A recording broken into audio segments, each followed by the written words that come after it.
ဝေကျွေးဟောင်းတွေကြည်အောင်ဆက်ပြီးရင်ဝေကျွေးတစ်တွေထပ်မယူမိစေမယ်။ဝေကျွေးဟောင်းတောင်မှတေလူမတန်ဆက်လို့မပြီးသေးတာဝေကျွေးတစ်တွေကိုများသွားယူမိမယ်ဆိုရင်တော့မိမိရဲ့တဘဝလုံးဆက်လို့ပြီးမှာမဟုတ်တော့ဘူး။ဝေကျွေးအစ်စ်တွေကဘာကြောင့်ဖြစ်လဲဆိုရင်မိမိဟာယခုလက်ရှိပြစ္ဆုတ်ပံဘဝမှာသူတစ်ပါးရဲ့အပေါ်မှာတရားလက်လွတ်စွာနဲ့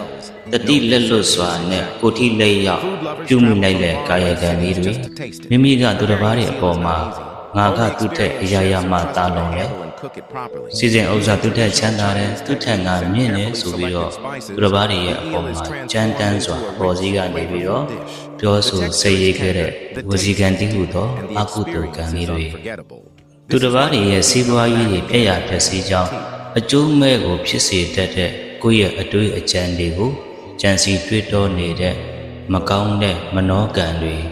ဒီလိုသူတစ်ပါးတွေပေါ်မှာမကောင်းစွာပြုခဲ့တဲ့ကိုယ့်ရဲ့ကာယကံဝစီကံမနောကံအကုသိုလ်ကံတရားတွေကိုပြုမိခဲ့လိုက်လို့ဘဝမှာဘယ်အရာမှအလကားမရဘူးကောင်းသည်ဖြစ်စေဆိုးသည်ဖြစ်စေမိမိရဲ့အလှည့်ဆိုတာကတနေ့ကျရင်တော့ရောက်လာအောင်ပါပဲဇနေတိတရိတံပါကံတဲ့တူသောအကျိုးကိုပေးတတ်တဲ့မိမိရဲ့စိတ်နဲ့တန်တဲ့အရာမိမိရဲ့စိတ်နဲ့တူသောအရာတွေကို